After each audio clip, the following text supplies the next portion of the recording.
নমস্কাৰ আজি 6 অক্টোবৰ অসমৰ লগতে ভাৰতৰ বিভিন্ন প্ৰান্তৰ পৰা খন্দিয়াৰ কেইবাটাও খবৰ একেলগে যুগুতোৱা হৈছে এই মুহূৰ্তত জনাই আছো এটা গুৰুত্বপূৰ্ণ খবৰ ভাৰতবৰ্ষক হিন্দুৱে নিৰ্মাণ কৰিছিল আৰু হিন্দুৱে সুপাৰ পাৱাৰ দেশ বনাব এই মন্তব্য কৰিছে ৰাজ্যৰ মুখ্যমন্ত্ৰী হিমন্ত বিশ্ব শৰ্মাই এদিন ৰাহুল বাবাক দেশৰ জনতাই খটাখটকৈ আমেৰিকালৈ পঠিয়াই দিব এই মন্তব্য কৰিছে ৰাজ্যৰ মুখ্যমন্ত্ৰী ডক্টৰ হিমন্ত বিশ্ব শৰ্মাই মুখ্যমন্ত্ৰী হিমন্ত বিশ্ব শৰ্মাই ৰাহুল গান্ধীক টাৰ্গেট কৰি আনকি কি মন্তব্য কৰিছে এই মুহূৰ্তত জনোৱাৰ চেষ্টা কৰিছো এটা বিশেষ খবৰ ভাৰতবৰ্ষক হিন্দুৱে নিৰ্মাণ কৰিছিল আৰু হিন্দুৱে ভাৰতবৰ্ষক সুপাৰ পাৱাৰ দেশ বনাব বুলি মন্তব্য মুখ্যমন্ত্ৰী গৰাকীৰ এদিন ৰাহুল বাবাক দেশৰ জনতাই খটাখটকৈ আমেৰিকালৈ পঠিয়াই দিব বুলি মন্তব্য মুখ্যমন্ত্ৰী গৰাকীৰ কেৱল সিমানেই নহয় ৰাহুল বাবাই যতে যায় ততে মিছা কথা কৈ আহে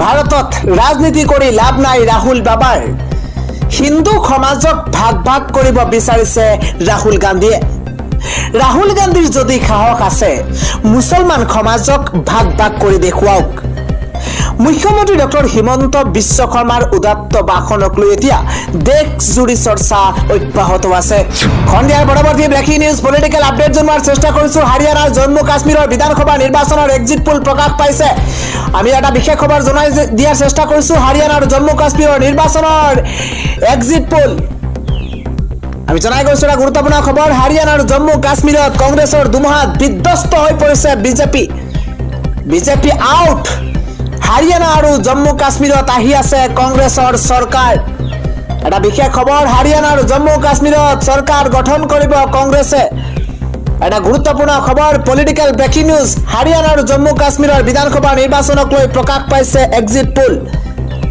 দেশৰ কেইবাটাও আগশাৰীৰ সংবাদ গোষ্ঠী তথা এজেন্সিয়ে প্ৰকাশ কৰিছে এক্সিট পোল দেশৰ কেইবাটাও আগশাৰীৰ সংবাদ গোষ্ঠী এক্সিট পোল প্ৰকাশ কৰিছে জম্মু কাশ্মীৰত এক্সিছ মাই ইণ্ডিয়াৰ ফালৰ পৰা বিজেপিক দিয়া হৈছে 24ৰ পৰা 34খন আসন সমান্তৰালভাৱে কংগ্ৰেছ প্লাছ এনচিক দিয়া হৈছে 35খন আসন পলিটিকেল ডাঙৰ খবৰ এক্সিট পোলৰ ডাঙৰ আপডেট জনোৱাৰ চেষ্টা কৰিছো এবাৰ দৈনিক ভাস্কৰৰ ফালৰ পৰা বিজেপিক দিয়া হৈছে 20ৰ পৰা 25খন আসন কংগ্ৰেছ প্লাছ এনচিক দিয়া হৈছে 35ৰ পৰা 40খন আসন ইফালে ইন্ডিয়া টুডে সি বুথাৰৰ সমীক্ষাত বিজেপিক দিয়া হৈছে 27ৰ পৰা 32খন আসন কংগ্ৰেছ প্লাছ এনচিক দিয়া হৈছে 40ৰ পৰা 48খন আসন পিপলছ পালছৰ সমীক্ষাত বিজেপিক দিয়া হৈছে 23ৰ পৰা 27খন আসন আৰু কংগ্ৰেছ প্লাছ এনচিক দিয়া হৈছে 46ৰ পৰা 50খন আসন এনডিটিভিৰ সমীক্ষাত বিজেপিক দিয়া হৈছে 27খন আসন কংগ্ৰেছ প্লাছ এনচিক দিয়া হৈছে 42খন আসন ইপিনে হাৰিয়ানাতো কংগ্ৰেছৰ দুমহাত তছনছ হৈ পৰিছে শাসকীয় দল বিজেপি এটা পলিটিকেল আপডেট হাৰিয়ানাত নচলিব নৰেন্দ্ৰ মোদী আৰু অমিত শ্বাহৰ যাদু এটা ব্ৰেকিং নিউজ হাৰিয়ানাত দৈনিক ভাস্কৰৰ ফালৰ পৰা বিজেপিক দিয়া হৈছে 19ৰ পৰা 29খন আসন কংগ্ৰেছক দিয়া হৈছে 44ৰ পৰা 45খন আসন ধ্ৰুৱ ৰিচাৰ্জৰ ফালৰ পৰা প্ৰকাশ পোৱা সমীক্ষাত বিজেপিক দিয়া হৈছে 22খনৰ পৰা 32খন আসন কংগ্ৰেছক দিয়া হৈছে 50ৰ পৰা 64খন আসন ধ্ৰুৱ ৰিচাৰ্জৰ ফালৰ পৰা প্ৰকাশ পোৱা সমীক্ষাত বিজেপি দিয়া হৈছে 22ৰ পৰা 32খন আসন কংগ্ৰেছক দিয়া হৈছে 50ৰ পৰা 64খন আসন ইণ্ডিয়া টুডে সি বুথাৰৰ সমীক্ষাত বিজেপিক দিয়া হৈছে 20ৰ পৰা 28খন আসন কংগ্ৰেছক দিয়া হৈছে 50ৰ পৰা 58খন আসন পিপলছ পালছৰ সমীক্ষাত বিজেপিক 20ৰ পৰা 32খন আৰু কংগ্ৰেছক 49ৰ পৰা 61খন আসন দিয়া হৈছে ৰিপাব্লিক ভাৰতৰ সমীক্ষাত বিজেপিক দিয়া হৈছে 18ৰ পৰা 24খন আসন আৰু কংগ্ৰেছক দিয়া হৈছে 55ৰ পৰা 62খন আসন ৰিপাব্লিক টিভিৰ সমীক্ষাত বিজেপিক দিয়া হৈছে 27ৰ পৰা 35খন আসন কংগ্ৰেছক দিয়া হৈছে 51ৰ পৰা 61খন আসন এনডিটিভিৰ সমীক্ষাত বিজেপিক দিয়া হৈছে 27খন আসন কংগ্ৰেছক দিয়া হৈছে 54খন আসন আৰু এইদৰে এক্সিট পোলৰ সমীক্ষাত এই তথ্য ইতিমধ্যে পোহৰলৈ আহিছে পৰৱৰ্তী খবৰ আমি মিয়া হৈ জন্ম লৈছো কাৰণে আমাৰ মান সন্মান নাই নেকি? শৃংখল চলিহাক কিয় গ্ৰেপ্তাৰ কৰা নাই? শৃংখল চলিহাক কিয় গ্ৰেপ্তাৰ কৰাৰ সাহস নাই হিমন্ত বিশ্ব শৰ্মা চৰকাৰৰ? এই মন্তব্য কোনে কৰিছে এই মুহূৰ্তত জনোৱাৰ চেষ্টা কৰিছিল। বিশেষ খবৰ, আমি মিয়া হৈ জন্ম লৈছো কাৰণে আমাৰ মান সন্মান নাই নেকি? মিয়াৰ গোন্ধ ওলালে, মিয়াই বেয়া কাম কৰিলেহে দেখা পায়। অসমৰ ভাষা সংস্কৃতিৰ কাৰণে আমাৰ মানুহ শ্বহীদ হৈছে। মিয়াক উচতাই নিদিব। মিয়া এটা জাতি হয়। মিয়া জাতিক টাৰ্গেট কৰি অত্যাচাৰ চলাইছে হিমন্ত বিশ্ব শৰ্মা চৰকাৰে। শৃংখল চলিহাক গ্ৰেপ্তাৰ নকৰি মিয়াক এঘৰীয়া কৰিছে হিমন্ত বিশ্ব শৰ্মা চৰকাৰে।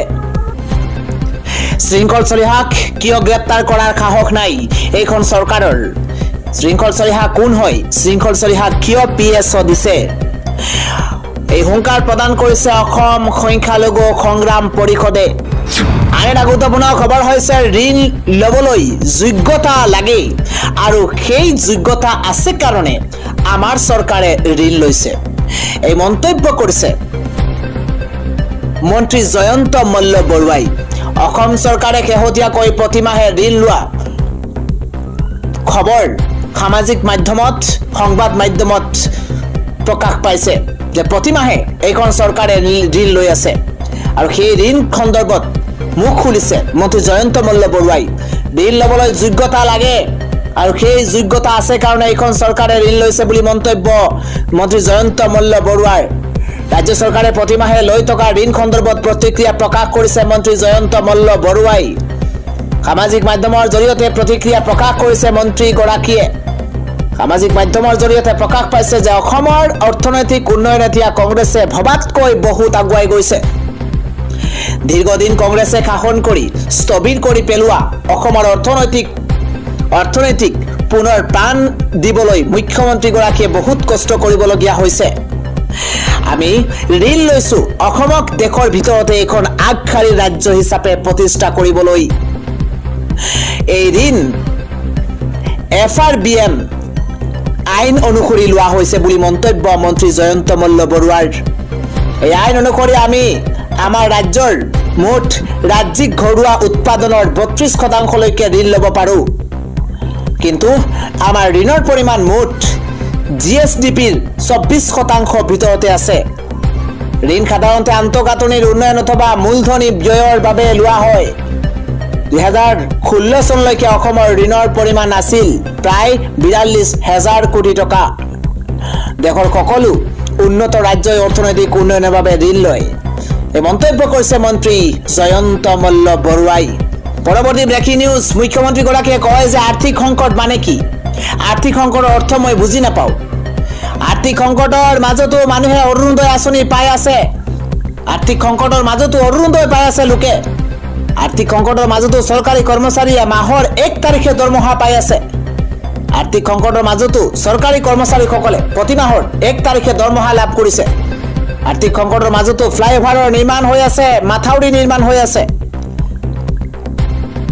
গতিকে মই আৰ্থিক সংকটৰ ডেফিনেশ্যনটো মই বুজি নাপাওঁ। মোক প্ৰথমে আৰ্থিক সংকটটো কি সেইটো বুজাই দিয়ক। ঋণ এনেকৈ ল'ব নোৱাৰি। ঋণ লোৱা ৰাজ্যৰ ভিতৰত আটাইতকৈ তলত অসম। এই মন্তব্য কৰিছে ৰাজ্যৰ মুখ্যমন্ত্ৰী হিমন্ত বিশ্ব শৰ্মাই।